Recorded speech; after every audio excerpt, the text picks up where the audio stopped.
Hey, Garrett. Hey, Dean, how are you? Good, thank you, sir. Okay, Garrett. So tell folks a little bit about you, and then I have a two-part question. What the heck is a fractional CMO? And what does a fractional CMO do in the first 90 days or so of a new engagement? Awesome. Well, thank you so much for having me. I Sure. am a fractional CMO and go-to-market strategy consultant for early stage B2B startup companies. So, a lot of my clients are software, half of them are services, about Mhm. 50-50, and I specialize in doing a lot of the foundational work that early stage companies need to really get launched and get going. So, it's a lot of customer research, messaging and positioning, and figuring out which channels to focus on. So, in terms of what a fractional CMO is, a fractional CMO is basically a CMO who works part time for your business, right? Right. And so that's the simplest way I think to understand it. Not every company needs or can afford a full time CMO. In fact, I've done some analysis on this, and if you're below 10 million in annual revenue, Hmm. normally it doesn't make a lot of sense to hire a full time CMO because you blow most of your marketing budget on that and you don't Hmm. have enough to do anything else, right? So, a fractional CMO makes a lot of sense for earlier stage companies. And so, like, let's say it's a hypothetical 1 year engagement. Today's day one. Uh, what you can talk generally as fractional CMO, or you specifically, like, what do you normally focus on and tackle in the first 90 days of a brand Yeah, new great. engagement? Great question. So the first 9 days has to be all about, in my opinion, the foundations. You got to get the foundations in place. And so, especially early stage companies, most of the time they don't have those foundations in place. So, Right. what are your foundations? I feel like there are really four core foundations that you need to define and also have your team, your go to market team, meaning not just your marketing, but your marketing, sales, customer success type teams, all aligned behind those foundations. So, those four are first your audience. Who are you selling to? And a lot of companies sell to lots of different segments. So part of Hmm. that is figuring out what are the most important segments, customer segments that you should prioritize. Number two is your offering. Part of that is your product or your service, and part of it is how do you price and package it. If everyone's not aligned behind that, it's really difficult to have a good strategy in place. The third is messaging and positioning. So how do you describe your value and also the market context that exists for that audience? So the more specific your audience is, the more specific your messaging can be. You can speak directly to their needs. And then the fourth is channels. So which marketing and sales channels and motions should you be focusing on? There are too many companies that treat marketing and sales like throwing spaghetti at the wall to see what sticks, right? They're just Right. random acts of marketing. And instead, when you really truly understand your audience, you know what to say and you know where to say it, and those are the channels where you say it. No. All right. That's great. Okay. So, Tracy, hello. Welcome. Hello. Thank you for having me. Sure. Okay, Tracy. So, um, tell folks a little bit about you and what you normally focus on or problems you go looking for in the first 90 days when you start an engagement. So typically what I look for is similar. So Hmm. first of all, I help tech companies go to market. I've started and sold companies in that space, so I'm really familiar with the needs and challenges, especially early stage companies that haven't dialed in their positioning or messaging yet. Right. And then once I help them grow to the point where they're ready to scale, it's usually time for a full-time CMO to pick Hmm. up the baton. And so, what I like to do when I come into these companies is make sure, first of all, that they understand their ICP. You'd be surprised how many don't, or they've never done an exercise in it. Also, with early stage companies in the technology space, often you're selling to your network. So, you're selling to people that know you, they trust you, or sometimes it's your buddy and they want to Right. help you out. So, what I encourage founders to do when I'm working with them is actually we need to look beyond that and we really need to understand what this product is for, what is the problem that you're trying to solve, and why should your audience care. So, I do a lot of work with them that way. Also, I think it's really important to align the marketing team, the sales team, the CS team, and the product team. And oftentimes, and it's funny because in early stage startups, they're typically smaller. You'd be amazed at how many people are working in a silo. So sometimes you Mm. have product building something that the customer really doesn't want. They're not talking to sales, they're not talking to marketing. So I like to pull all of those different pillars together and align them. And then also making sure that there's a roadmap. And so when you're fractional, you're here part-time, really setting those expectations of here's what you can expect from marketing, and here's how marketing is going to influence your go-to-market motion. No. Well, okay. So let's pivot a little bit. Let's imagine that I'm the CEO at this new client where you've started this new engagement. Okay. I probably had to convince somebody, a board, a committee, my alter ego, right, to allocate spend to bring in a fractional CMO for a year. Because it's not free. And so how am I gonna? I was going to say, how am I not going to be embarrassed? How am I going to make sure that I get maximum value, Tracy, out of that 1 year engagement that I bought a fractional CMO in for? Yeah, absolutely. I think it's really important as the fractional CMO to set and manage expectations and do that from day one. Mm-hmm. You're not there all the time. You need to be available. And, there's certain things that you can plan for, especially in the tech space. There's a lot of unknowns. People are building their hypotheses on what they think is actually going to work out in the market. So I think it's the responsibility of the CMO to set those expectations up front, or with the CMO talking to the CEO and making sure that they really understand, marketing is really big and it's really broad, but here are the top maybe 5 things that I can come in and I can help you with, and map that back to the company's goals. So how am I going to help you achieve your revenue? How am I helping you drive software usage? What kind of budget do we need to spend? Again, with ICP, when we're taking a look at who we're actually going to be selling to, where do they live and what do they care about, and making sure that we are dialing in the marketing channels to hit that target audience. And I think once you're able to do that, usually takes at least a quarter, and you can start getting some benchmarks and providing some results, they start to have a little bit more comfort. Okay. So, Garrett, I want to invert the question a little bit. Right. So you've had multiple clients at this point for over years. Companies set aside the spend, they budget for a fractional CMO, they bring the CMO in, right? How do they waste the money that they spent on their fractional CMO? What do they do that ends up sort of muting that person's effectiveness or strengths, or what do they not do? And so like something like can't happen because of that. How do they waste the money?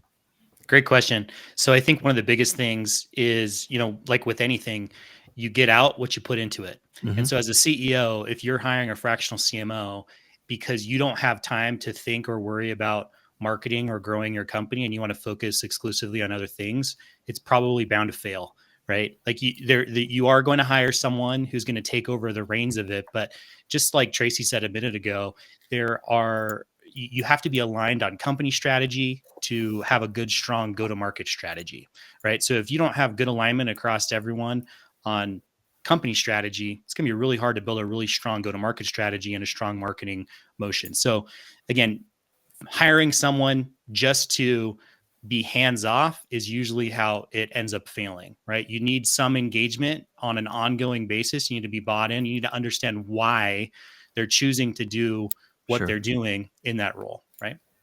Okay. Makes sense. And okay, so let's stick with me as fictional CEO for a moment. All right, Garrett.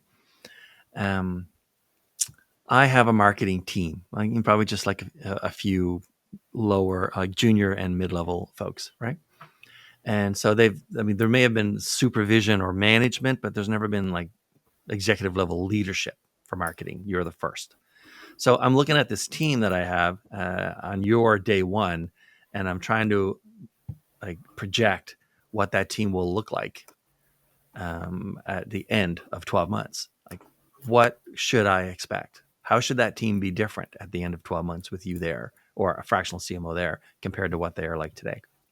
Yeah, I think there's probably 2 core value adds that bringing in a fractional CMO will provide you if you already have a marketing team. The first is strategic direction, right? Instead of everyone doing random acts of marketing and hoping that they work, right? You're getting everyone aligned and rowing in the same direction, right? Mm-hmm. You're getting that momentum. The second is kind of this flip side of that is team alignment. It's not just alignment across the marketing team, but it's cross-functional team alignment. How do you get everyone outside of even the marketing team, the sales team, the product team, the customer success or support team, all rowing in the right direction and focused on the right things? And so that's really the value that a really good fractional CMO can provide, even if you already have an existing junior marketing team. The truth is you need a plan and a strategy and people to help drive that and keep people aligned. You also need people to execute and create content and run ads and do all the things that are aligned with it. And the best of both worlds is having both of those things. When you hire a junior marketing person and expect them to do the strategy and the execution, it usually falls flat. When you hire a seasoned marketing person, but you don't give them the resources, right, it usually falls flat. So, I really think that the best of both worlds is having that fractional CMO who can help drive that strategic direction, team alignment, and that junior marketing team, whether they're in-house, part-time, freelance, agency partners, to really help drive that strategy forward. And Tracy, what do you think? I'm looking at my team as a CEO. I'm looking at this marketing team, probably like 3 or 4 people in it, including someone very junior, and even the senior person's probably only been there like a few years. There's like probably one hero on that team. Like they're kind of like doing all kinds of jobs. How's that team going to be better or look different a year from now with you having been there for 12 months? So I think it's really important first to put some strategy into place. And again, it's making sure that all of the different arms of the go-to-market motion are aligned and talking to each other, making sure that we're getting rid of some of those silos. It's also putting into place some structure. So if you have maybe a more of a junior team, and also marketing is so specialized nowadays. Mm-hmm. There are generalists that are out there, but typically I've found in the companies that I work with, when they do have people on a marketing team, they're pretty specialized. So maybe somebody's running the digital strategy. You might have a content writer. Maybe you even just have a graphic designer. And it's making sure that they're operating within a proper framework so that you can drive maximum results. And I think it's really important to evaluate the talent that's on the team as well. That's one of the things that I like to do in my fractional engagements, is take a look at the overall company goals and business strategy, take a look at their ICP and make sure they really know who they're talking to. And then I like to either develop the team so that they are achieving those goals, or that they have the training, they have the skills, or I sometimes leave companies with a hiring plan as well. So, and that's been really valuable for a lot of the CEOs, where I can say, this is what this could look like. So. Okay. So I'm not going to be the CEO anymore. Let's imagine that I'm not Dean. I'm Deanne. I am the 23-year-old most junior person in marketing at this company. This is my first full-time job out of college. All right. And I joined a few months ago. And I'm so new to working and marketing, I had to Google what a fractional CMO was when they told me one was coming in. And so, Tracy, you're going to have a meeting with me sometime this week in your first week. This is your chance to sort of, give me advice. This is my chance to sort of ask for advice. I'm like, what should I be doing right now? Or, trying to plan my career.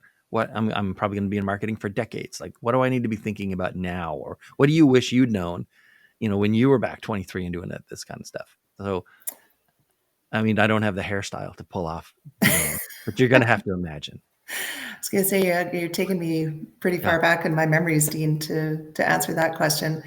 So, with really junior people, and and I've worked at larger companies where I've had larger marketing teams, and fractional capacities as well, where sometimes that is the only marketing person, and that can feel really overwhelming. Mm-hmm. And then all of a sudden you have this fractional person with a lot more tenure and experience.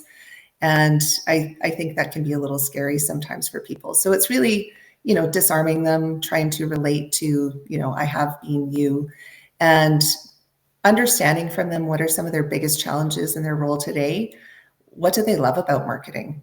Everybody will have an opinion on that, and just getting them to start thinking through, where do you want to go? How do you want to grow your career? What does that look like? There's many different aspects to marketing. There's many different specializations. I'm even seeing, on the go-to-market team, sometimes people are transitioning from marketing into a sales type of role as well. So I think it's, just really disarming that conversation, making sure that people feel comfortable, and then, taking a look at what are the results that we can drive today in the role that you're in right now, and how can I help you? How can I put some sort of a roadmap in place for your career to give you exposure to things now that will help you in the future? Okay. All right. So this has been fantastic, and we're winding down. I was going to say winding up. That would be weird, but I've had a lot of caffeine in the last 3 hours, like a lot of caffeine. Okay. So Tracy, here's sort of like something different. It's a relatively close conversation, right? There's only 3 of us. So what, as a fractional CMO who is like metaphorically, virtually next to another fractional CMO right now, like what, if you could ask anything, what question would you ask Garrett, the other fractional CMO in our little confab here? I think it would be in terms of running your business. And Garrett, how do you make sure that you have a pipeline of opportunities, fractional CMO opportunities, so that when one engagement ends, you're kind of right back into the next one? I think that would be my question for you. Garrett, what's the answer? Can I answer? Can I answer? And then you're going to ask her a question. All right. Well, I think my answer to Tracy's question about, how do you keep your pipeline full as a fractional CMO? The short answer is, I think we're all trying to figure that out. Every fractional CMO, I don't know if anyone has that fully figured out, right? A couple of things that I think has helped me, though, is most of my business, I've been fortunate, right? Most of my business has come through referrals. And so the more time I can make to meet and connect and add value with those people who could refer me is awesome, and it's worked out well for me. So for me, there's a couple of different types of people, right? So I've been referred to clients from other fractionals and other capacities, like a fractional CFO, right, who might come in early stage companies. I've been referred from people who are more marketing execution freelancers. Maybe they do copywriting. Maybe they do paid advertising. Maybe they help you set up or run HubSpot. So I think the more you can add value and stay top of mind for those people, then the more that they'll think of you when there's someone who they come across who might need your services. But the short answer is, I don't think there's one way, and I don't think that it's super easy, because I think everyone is still trying to figure out how to do that. Every small business has the same problem. So, what about you? Do you have a question for the other fractional CMO? Absolutely. So, Tracy, my question for you would be, what is the most value that you have received since becoming a fractional CMO? What have you loved the most? Great question, Garrett. What I love the most, and funny enough, I was just talking about this last night at a client dinner, is the variety of companies and different projects that I get to work on. There's never a dull moment. There's always a new challenge to solve. It keeps me, I would say, even more fresh in my skills, because I need to apply different skills to different companies. Sometimes I have multiple engagements that are going on at the same time. So being able to have that context switching ability as well is really good. So if I'm, maybe blocked because I have to write a piece of content for one client, I can say, oh, actually, I need to take a look at, some reporting for another, and just completely switch out what I'm doing. And I find that it's been really exciting, and it just really keeps my skills honed in, because I'm doing so many different things. And I really appreciate that about this type of work. All right. I don't normally provide book recommendations for anybody. And the book I'm going to mention here is not like a book about prospecting or keeping your pipeline full, but it's very useful along those lines. It was probably, I don't know, maybe 20, 25 years ago it was written. It's a very slender little volume. You can read the whole thing in like an hour. It's called The Art of Profitability by Adrian somebody. And he wrote a lot of textbooks, but he wrote this little volume where it's just a bunch of tiny little chapters, usually with a diagram, that talk about different profit models, not business models, but inside that, like how's like in almost every business, there's like something that is so profitable that it subsidizes the business. And I think it's like $5 on Kindle now because it's so old, maybe 10, but it's worth checking into because you can like go through very quickly. And like in my case, for my business, I saw a model like 20 years ago when I read the book, and then remembered it, a few years ago for exactly like how to do it, and it worked out like really well. And so, for the sake of $5 and an hour of entertaining little stories about different companies you've heard of, it might be worthwhile to take a look at that book and see if it's at all useful for you. Absolutely. Okay, so that's it for today. Thanks so much, Garrett, and thank you, Tracy, and thanks for coming on episode 77. I can't believe we're already at 77. It's nuts, but I really appreciate this. And thanks everybody for watching. You're probably watching this on a clip if the analytics tell us anything truthful. And so there are lots more full episodes and tons more clips. And so thanks again to Tracy, and thanks again to Garrett. And we are all done for episode 77.